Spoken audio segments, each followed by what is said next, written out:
नमस्ते अभय दुबे जी, आपका। अजमेर हर साल जाता हूँ, वहाँ पे ख्वाजा जी के दर्शन करता हूँ। बड़ा संयोग हुआ कि मैं 4 पीएम म्यूजिक पे गाना आज ख्वाजा जी की याद में गा रहा था, तभी मेरे मित्र वहाँ के खादिम नजर साहब आए, उन्होंने ये मेरे को पहनाया, प्रसाद दिया, तो मैंने सोचा आज इसी को पहन के मैं आपके संग शो करता हूँ। शुरुआत ये करूंगा कि बड़ी मेहरबानी कर दी ट्रम्प चचा ने, मोदी जी की इज्जत बचा दी, कह दिया कि 30 दिन तक रूस से तेल खरीद लो। मैं ये जानना चाहता हूँ अभय जी, जो मोदी जी पे नैतिक रूप से दबाव बन रहा है, कांग्रेस मजाक उड़ा रही है कि सरेंडर प्राइम मिनिस्टर, और वाकई में पहली बार ऐसा आ रहा है कि मोदी जी ने एकदम सरेंडर कर दिया है। हमारे यहाँ जहाज आया, मेहमान था, उस पर अटैक कर दिया गया, मोदी जी कुछ नहीं बोले। वो कह रहे हैं कि रूस से 30 दिन तेल खरीद लो, मोदी जी कुछ नहीं बोल रहे। खामेनेई साहब की मौत पर मोदी जी कुछ नहीं बोल रहे। ये जो एक विश्व गुरु का 56 इंच के सीना वाला जो इंसान हुआ करते थे, वो कहाँ चले गए? और अगर ये ऐसा रहा तो क्या लगता नहीं है कि मोदी जी की जो इमेज थी वो बहुत तार तार होगी? ये हो क्या रहा है मोदी जी को? आखिर ईरान ने ऐसा क्या कर दिया? डर अमेरिका और इजराइल को लगना चाहिए था, डर मोदी जी को लगने लगा। देखिए, एक रहस्य मुझे लगता है बहुत दिनों तक बना रहेगा, और उस वक्त तक बना रहेगा जब तक कि मोदी या ट्रंप दोनों में से कोई उस रहस्य का उद्घाटन न कर दे। वो ये है कि आखिरकार मोदी जी ट्रंप से इतना क्यों डरते हैं। भाई देखिए, अमेरिकी खेमे में जाना एक बात है, अमेरिकी खेमे में बहुत से देश हैं। मोदी जी ट्रंप से जिस तरह भयभीत हैं और दबे हुए हैं ट्रंप से, इसको राहुल गांधी कंप्रोमाइज्ड पीएम के बोलते हैं।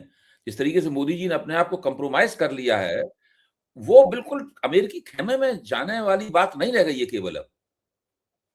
अमेरिकी खेमे में तो इजराइल भी है, अमेरिकी खेमे में संयुक्त अरब अमीरात है, अमेरिकी खेमे में दुबई है, अमेरिकी खेमे में कुवैत है, अमेरिकी खेमे में ब्रिटेन है, अमेरिकी खेमे में फ्रांस है। ये सारे देश अमेरिकी खेमे में है, और आज से नहीं, हमेशा से रहे हैं। भारत तो पहली बार अमेरिकी खेमे में गया, अमेरिका का पिट्टू बना। लेकिन इस तरीके से कोई नहीं करता है जिस तरीके से मोदी जी कर रहे हैं। आप सोचिए, मेरा तो कहना यह है कि जिस तरीके से अमेरिका के वित्त मंत्री ने एक बयान जारी करके ये कहा है कि हमने भारत को इजाजत दे दी है कि वो 1 महीने के लिए रूसी तेल खरीद ले। और सुनिए, साथ में ये भी कहा है कि रूस से नहीं तेल खरीद सकते। जो रूसी तेल अपना तेल भरे हुए होर्मुज स्ट्रेट के बाहर खड़े हुए हैं, होर्मुज जेलडब्ल्यू क्यों घुसने नहीं दे रहा है ईरान उनको है, वहां से तेल खरीद सकता है। जो जो समुद्र में है उनसे तेल ले सकता है। तो ये जो 1 महीने की मोहलत दी गई है, इससे नरेंद्र मोदी की और भी ज्यादा बदनामी हो गई है। नरेंद्र मोदी को उनसे कहना ही चाहिए था कि हमें इजाजत दे दीजिए, लेकिन कृपया करके इसकी घोषणा मत कीजिए। उन्होंने इसकी घोषणा भी कर दी। तो जितनी बेइज्जतियां हो रही थी, उनमें एक बहुत बड़ी बेइज्जती और जुड़ गई। अब आप दूसरी बेइज्जती के बारे में सुनिए। जब जो ईरानी नौसेना का पोत था, वो भारतीय नौसेना के निमंत्रण पर भारत आया था। उसका विशाखापट्टनम में भारतीय नौसेना ने उसका स्वागत किया। उसके नाविकों ने विशाखापट्टनम में एक पब्लिक परेड भी की। फिर उन नाविकों को भारतीय नौसेना ने ट्रेनिंग दी। वो वहां पर युद्धाभ्यास में भाग लिया उसने। इस युद्धाभ्यास में अमेरिका को भी भाग लेना था। अमेरिका ऐन मौके पर उससे हट गया था किन्हीं कारणों से, लेकिन अमेरिका को भी भाग लेना था। कि अंतर्राष्ट्रीय नौसेनाओं का नियमित रूप से होने वाला एक युद्धाभ्यास था। जब वो वापस जा रहा था, उसके पास हथियार नहीं थे। ये जो ईरान के विदेश मंत्री हैं, सईद अब्बास अरगाची सईद अब्बास अरगाची जो है, इस बार अरगाची ने कहा है कि भाई वो उसमें हथियार नहीं थे उसके अंदर, और उसको अंतर्राष्ट्रीय कानूनों के उल्लंघन करके उसको डुबाया गया है। और भारत ने उसकी भी निंदा नहीं की। जबकि एक तरह से देखा जाएगा, एक हमारे मित्र आज तर्क दे रहे थे, और तर्क से मैं सहमत हूं। अगर आप मेरे घर आए मेहमान के तौर पर, तो जब तक आप लौट नहीं आए, मैं फोन करके पूछता हूं, चिट्ठी डाल के पूछता हूं कि भाई आप ठीक से घर पर पहुंच गए ही नहीं पहुंच गए। जब आप अपने घर पर पहुंच जाएंगे तब हमारी जिम्मेदारी खत्म होगी। ये नहीं कि हमारे दरवाजे से निकले और हमारी जिम्मेदारी खत्म हो गई। ये थोड़ा होती है मेहमान नवाजी। अच्छा, फिर आप जो भक्त लोग हैं वो तर्क दे रहे हैं कि हिंद महासागर का नाम हिंद महासागर, इसका मतलब ये नहीं है कि वो भारत का महासागर है। भारत महासागर का मालिक है। यही तर्क चीन देता था उनके खिलाफ। चीन ने भारत के खिलाफ भारत को यही तो तर्क दिया था कि ये हिंद महासागर जो है, इसका नाम हिंद महासागर, इंडियन ओशन, इसका मतलब नहीं है कि इंडिया का ओशन है। ये हमारी नेवी कहीं भी जाएगी, आप रोक ही नहीं सकते उसको। ये चीन ने जवाब दिया था भारत को। वही जवाब आज, वही बात, वही तर्क आज भारतीय मोदी के भक्त लोग दे रहे हैं। अब इससे अंदाजा लगाइए कि इन लोगों का स्तर, दिमागी स्तर कितना गिर गया है। ये अपने दुश्मनों के तर्कों का इस्तेमाल कर रहे हैं। जो तर्क इनके खिलाफ दिए जाते थे, उन तर्कों का ये लोग इस्तेमाल कर रहे हैं। ये इनकी दूसरी बेइज्जती है। इनकी तीसरी बेइज्जती आप सुनिए। एक है साहब क्रिस्टोफर लार्डो। ये उप विदेश मंत्री हैं अमेरिका के।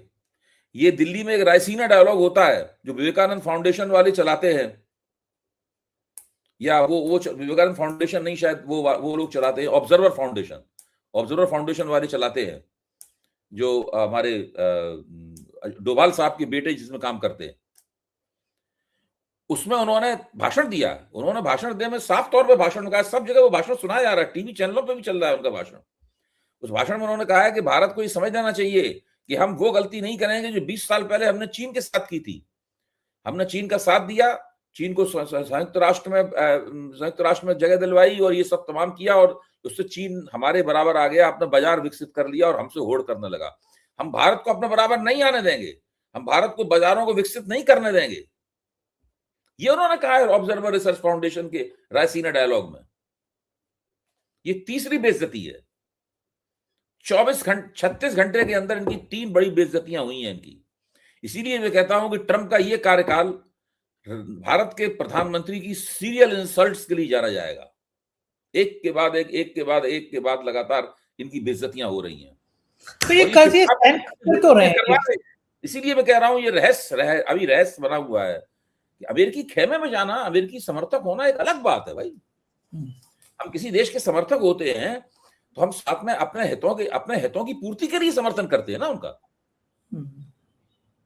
भाई हम कुछ दोनों में लेन देन, समर्थन का मतलब होता है कि कुछ हम उनको कुछ देंगे, बदले में वो हमें कुछ देंगे। इसमें समर्थन का तभी तो आधार बनेगा। अमेरिका भारत से अपना फायदा देखेगा, भारत अमेरिका से अपना फायदा देखेगा। यहां कुछ नहीं हो रहा है। यहां सिर्फ बेइज्जती दी जा रही है, भारत को थमाई जा रही है। इसके अलावा और कुछ नहीं हो रहा है इसके अलावा। भाई आप मोदी जी ये बताएं, मोदी जी के समर्थक बताएं कि ट्रंप के साथ ये संबंध बनाने से भारत को अभी तक क्या फायदा हुआ है पिछले 1 साल में। 20 जनवरी को ट्रंप ने 2025 को ट्रंप ने शपथ ली थी। 20 जनवरी को, 20 जनवरी से अभी तक 1 साल से ज्यादा का समय हो गया है। भारत को ट्रंप और अमेरिका के कारण क्या लाभ हुआ है वो बताएं। इस पीरियड में ट्रंप ने पाकिस्तान को भारत के मुकाबले खड़ा कर दिया, जो अपने पहले कार्यकाल में नहीं किया था उन्होंने। दूसरे कार्यकाल में पाकिस्तान को भारत के मुकाबले खड़ा कर दिया है ट्रंप। अमेरिका के साथ जो भारत का व्यापार था, वो व्यापार भी सांसद में पड़ा हुआ है। वो फायदा भी जो होना था, वो फायदा भी बिल्कुल बंद पड़ा हुआ है। पहले ईरान से भारत तेल लेता था सस्ते दाम में और रुपए में तेल लेता था। पहले ट्रंप ने वहां पे बंदिशें लगाई अपने पहले कार्यकाल में। दूसरे कार्यकाल में रूस से लेता है तो रूस पे बंदिशें लगा दी। भारत सस्ती दर पर तेल लेता था, वो भी नहीं मिल रहा। कौन सा ऐसा लाभ है ट्रंप से भारत को जिसकी वजह से भारत को अमेरिका के साथ रहना चाहिए? मैं अभी भी कहता हूं, अमेरिका का समर्थन करना चाहें तो आप कर सकते हैं, लेकिन उसकी शर्तें क्या होंगी, उसकी सीमा क्या होगी, ये सब चीजें तो तय करनी पड़ेंगी ना। ठीक बात है। अच्छा, अचानक गोदी मीडिया का कुछ दिल पसीज रहा है, दिल बदल रहा है। मैं देख रहा हूँ सुशांत सिन्हा जैसे चापलूस, मैं तो हमेशा मजाक में कहता हूँ कि मोदी जी अगर अपने पैरों में जहर लगा ले तो सुबह तक सुशांत सिन्हा मर जाएंगे, इतने तलवे छाटते हैं।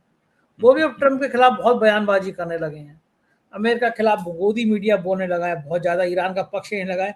ये अचानक हृदय परिवर्तन गोदी मीडिया का क्यों हो गया? भाई देखिए, तो उनके सबके अपने अपने कारण हैं। जो वो हैं आपके अर्णब गोस्वामी हैं, उनका भी अपना कारण है, और भी कुछ लोग हैं उनके अपने कारण हैं, इनके भी अपने कारण रहे होंगे। सोशल मीडिया में भी देखिए जो मोदी की भक्त मंडली थी, वो यूजीसी की वजह से इन लोगों के खिलाफ बहुत बोल रही है। तो ये काफी कुछ हो रहा है इस तरह का, जो नीतियां ये लोग अख्तियार कर रहे हैं और जिस तरीके से पूरे देश की जनता और राष्ट्रीय भावनाओं को अंगूठा दिखाते हुए ये लोग अपनी मनमर्जी की एक घटिया किस्म की अपमानजनक विदेश नीति चला रहे हैं। समर्थन करने वालों को भी लगता होगा कि भाई कब तक समर्थन करें, क्या करें, कैसे लोग हैं ये, किनका हम समर्थन कर रहे हैं, कब तक हम निर्लज्जता पूर्वक इनके घटिया कामों की तरफदारी में तर्क ढूंढते रहेंगे।